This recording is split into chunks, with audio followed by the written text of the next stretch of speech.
प्रतीत होता है रावण की बातों से माता सीता व्याकुल हो उठी हैं। अपना राजपाट और भाग्य गवाकर वन वन भटकता है, धरती पर सोता है।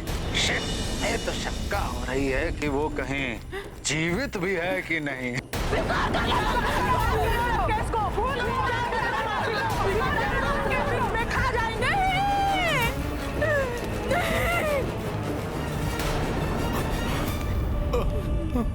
हे प्रभु, वनमृग की तृष्णा इतनी भयंकर हो सकती है, इसकी कल्पना तक नहीं की थी मैंने।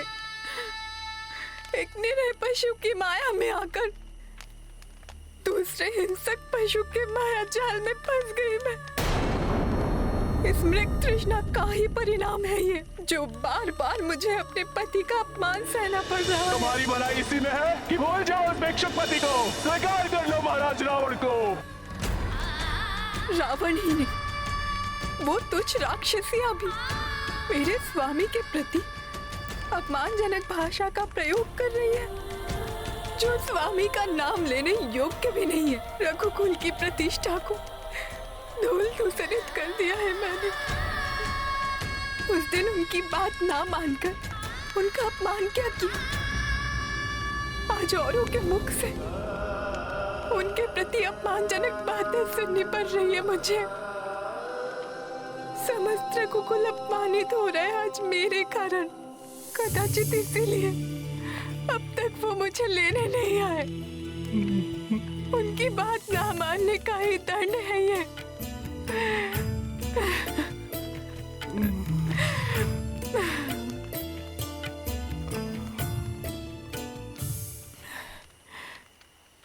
सहस्त्रों राक्षसों का वध करने वाले महायोद्धा मेरे स्वामी रावण का अंत करने अब तक क्यों नहीं आए? क्या उन्हें ज्ञात नहीं कि मैं लंका में हूँ? वे चाहे तो तीनों लोकों में ढूंढकर शीघ्र ही मुझ तक पहुंच सकते हैं, फिर इतना विलंब क्यों? क्या उन्होंने वैराग्य अपना लिया या मेरे वियोग में क्षत्रिय धर्म त्याग कर सन्यासी बन गए वे?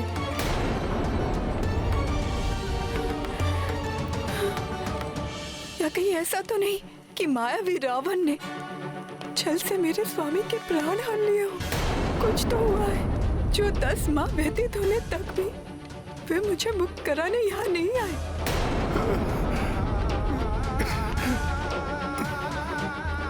ऐसी स्थिति में मैं स्वयं में जीवित रहकर क्या करूंगी?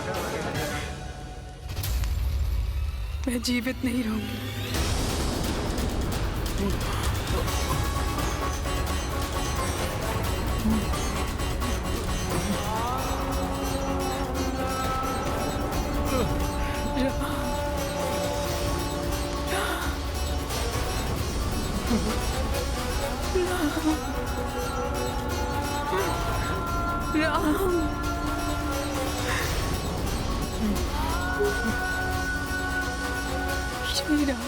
माता सीता को ऐसा करने से रोकना होगा। माता को आश्वस्त करना ही होगा, किंतु किंतु किंतु कैसे?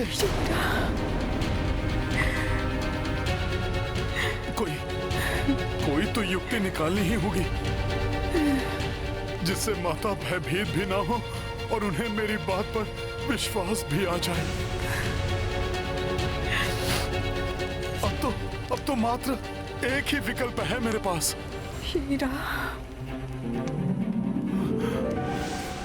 श्री राम के बिना मेरे जीवन का कोई अर्थ नहीं। अब तो यमलोक ही मेरे लिए एकमात्र स्थान बचा है जहां मैं स्वतः पहुंच सकती हूँ।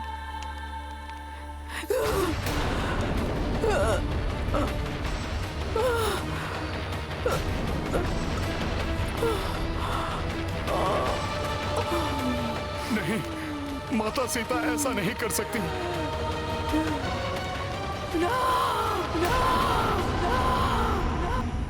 सीते, सीते, जय श्री राम।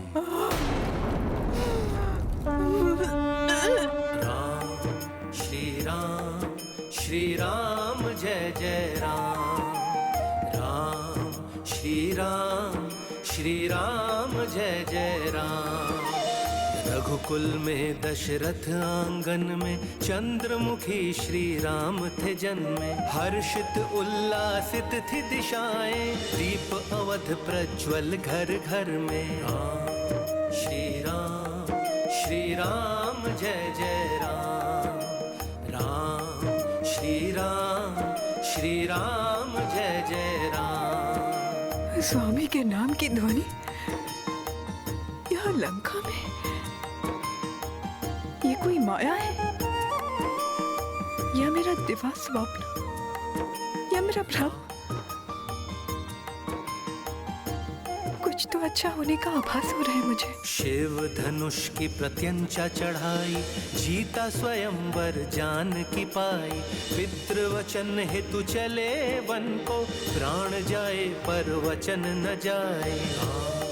श्री राम जय जय राम, राम श्री राम जय जय राम। ये मधुर स्वर लहरी कहाँ से आ रही है? कोई मधुर स्वर में मनोहर सा गीत गा रहा हो जैसे। बहुत ही पवित्र और मन को शांत करने वाली ध्वनि है ये। ऐसा प्रतीत होता है जैसे कोई मध्यम स्वर में लोरी गा रहा हो। यज्ञ में करते असुर अनिष्ठा, राम विनाश किए सब भ्रष्टा। पंचवटी बसे वध कर डाले, खर दूषण और ताट का दुष्टा। श्री राम जय जय राम, राम श्री राम जय जय राम।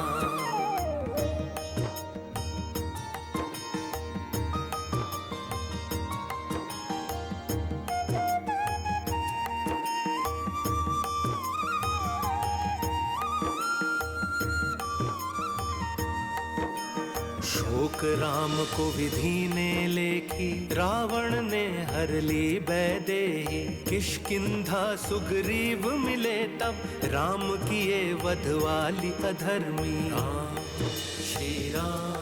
श्री राम जय जय राम, राम श्री राम जय जय राम। रामदूत बनकर एक वानर, लंका पहुंचा लांघ के सागर। चहु दिशा माँ जान की खोजी, दर्श दिए माता अब जाकर। श्री राम जय जय राम, राम श्री राम जय जय राम। श्री राम जय जय राम, राम श्री राम जय जय राम। प्रणाम माता। देखा स्वामी, कैसा अलौकिक, अद्भुत और पवित्रता से भरपूर क्षण है ये। हाँ देवेश्वरी, रामदूत हनुमान की ओर देवी सीता का प्रथम बार देखना, हनुमान का भी अपनी श्रद्धेय माता सीता का ये प्रथम दर्शन, इन दोनों के दर्शनों का ये प्रथम क्षण श्री राम की कथा में सिद्धि सर्ग के रूप में जग प्रसिद्ध होगा। जो मनुष्य इस दृश्य का मन में भी अवलोकन करेगा या इसके बारे में पढ़ेगा या सुनेगा, उस पर श्री राम, देवी सीता और रामदूत हनुमान तीनों की अपार कृपा होगी। उन्हें सिद्धि एवं बुद्धि की प्राप्ति होगी।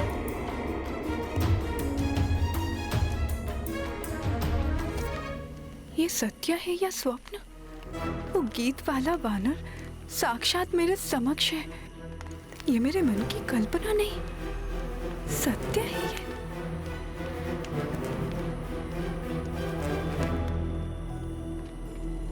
प्रभु श्री राम के नाम मात्र से माता का मुखड़ा प्रफुल्लित हो उठा है। जैसे घने मेघ छट जाने से सूर्यदेव चमक उठते हैं। विरह के अंधकार में आशा का सूर्य आलोकित करने वाले ये वानर श्रेष्ठ जो भी हो, हे प्रभु बृहस्पति, मेरी प्रार्थना है कि इनका कथन सर्वथा सत्य हो। हे परम पिता ब्रह्मा जी, इनकी कोई भी बात मिथ्या ना हो। कौन हो तुम? मेरे समक्ष आओ और अपना परिचय दो। स्मरण रहे, यदि मेरे साथ कोई माया या छल करने का प्रयास भी किया तो तुम्हारे लिए अहितकर होगा।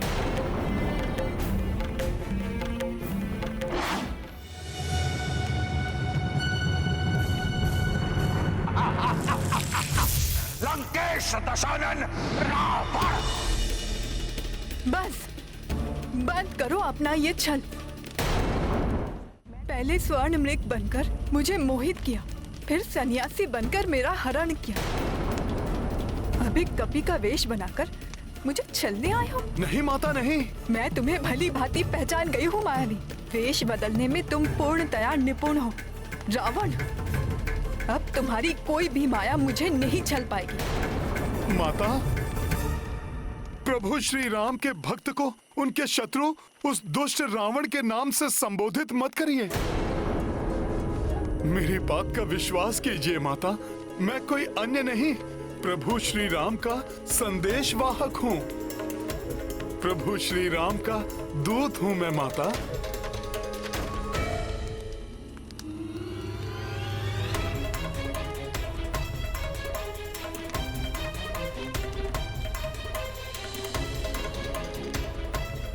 प्रभु का कैसा अधम सेवक हूं मैं। माता सीता का विश्वास भी नहीं पा सका। दुष्ट रावण समझकर उन्होंने मुझसे अपना मुख फेर लिया। कैसी दुविधा है। मेरा हृदय कहता है ये वानर अवश्य रामदूत है। मेरे स्वामी ने ही इसे मेरे पास भेजा है, परंतु मन कहता है कि ये भी उस दुष्ट छद्मी रावण का कोई छल है। किस पर विश्वास करूं? माता, विश्वास कीजिए मेरा, मैं सत्य कहता हूँ, मैं रामदूत ही हूँ। मैं वानर हनुमान प्रभु श्री राम का अनन्य भक्त हूँ और उनके आदेश पर मैं आपको यहाँ ढूंढने प्रस्तुत हुआ हूँ माता। एक वानर प्रभु श्री राम का दूत, ये कैसे संभव है? माता, मैं आपको विस्तार से बताता हूँ। जब आपको ढूंढते हुए वलकल वस्त्रधारी नरसिंहों के समान पराक्रमी दो शूरवीर धनुर्धारी प्रभु श्री राम और उनके अनुज भ्राता लक्ष्मण ने ऋषिमुख पर्वत की सीमा में प्रवेश किया, तो उन्हें अपने भ्राता वाली के सहयोगी जानकर वानर राज सुग्रीव अपने जीवन को लेकर भयाक्रांत हुए। तब उनके निकट जाकर मुझे उन वनवासी राजपुरुषों की दिव्यता और महानता का बोध हुआ। तुम्हारे दिव्य कर्ण कुंडल और कंठार तुम्हारी पहचान है हनुमान। और मैं उन्हें अपने कांधे पर बैठाकर महाराज सुग्रीव के समीप ले गया। उसी दिवस प्रभु श्री राम और महाराज सुग्रीव के मध्य एक अक्षुण्ण मैत्री स्थापित हुई। दोनों ही अपनी भार्या के वियोग से त्रस्त थे और उन्होंने एक दूसरे की सहायता करने का प्रण लिया। तत्पश्चात प्रभु श्री राम ने महाराज सुग्रीव के अग्रज वाली का वध कर अपना वचन निभाया। तो महाराज सुग्रीव ने आपका समाचार प्राप्त करने 10 दिशाओं में अनेक योग्य वानर योद्धाओं को भेजा। मैं उन्हीं में से एक हूँ माता, और ये मेरा सौभाग्य है कि मुझे आपके दर्शन प्राप्त हुए। हे माता, अब तो आपको विश्वास हो गया होगा माता कि मैं प्रभु श्री राम का ही दूत हूँ।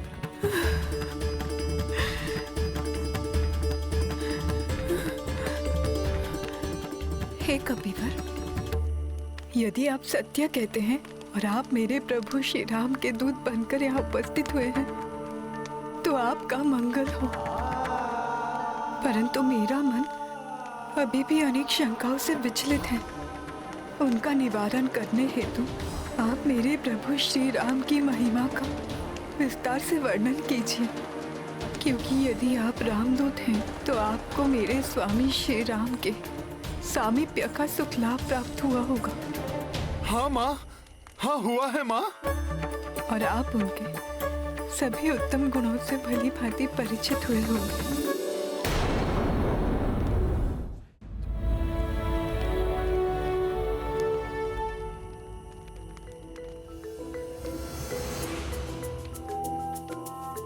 माता, आपके इन वचनों का श्रवण हनुमान के लिए अत्यंत सुखकर है। अपने आराध्य प्रभु श्री राम का गुणगान करना तो मेरा परम सौभाग्य है। प्रभु श्री राम का स्मरण और उनका नाम लेने के लिए तो ये भक्त सदैव आतुर है। सुनिए माता, सूर्य के समान तेजस्वी हैं वो और चंद्रमा के समान संपूर्ण जगत को शीतलता प्रदान करने वाले भी हैं। ऐसे हैं मेरे प्रभु श्री राम।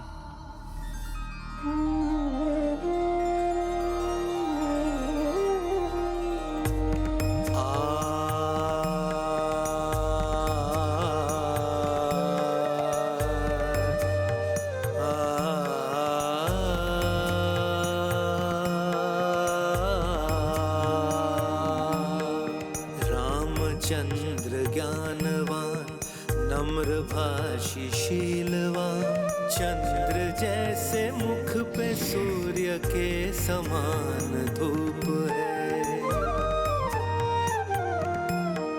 शंख जैसी है ग्रीवा, भव्य लंब है भुजा, कामदेव से मनोहरी प्रभु का रूप है।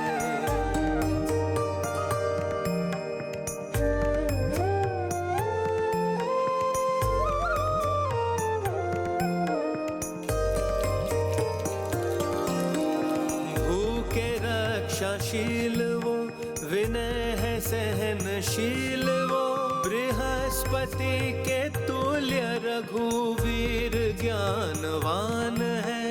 भक्त के कृपाल वो, शत्रुओं के काल वो, धर्मराज के समान राम न्यायवान है। राम नीतिवान है वो, सर्वशक्तिमान है। कैसे मैं विशेषता सुनाऊं प्रभु राम की। मन में लाख भाव है, शब्दों का अभाव है। मेरे ही में रचे बसे है राम ही राम है। मेरे ही में रचे बसे है राम ही राम है। मेरे ही में रचे बसे है राम ही राम है।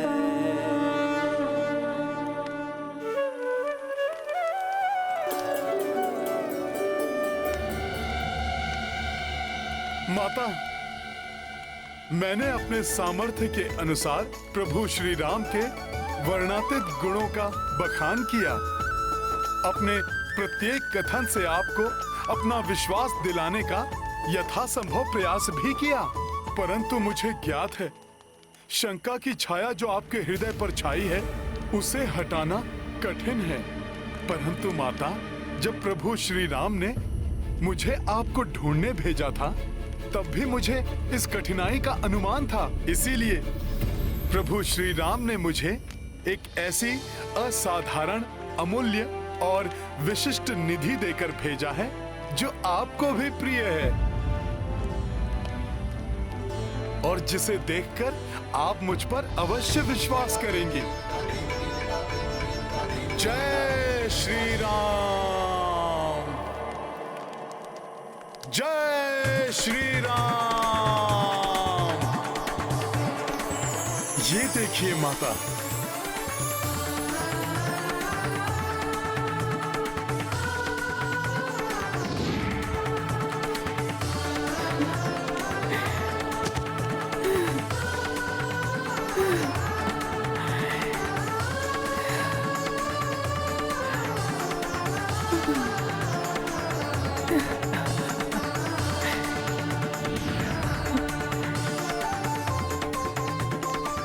मेरे प्रभु, मेरे स्वामी राम की मुद्रिका।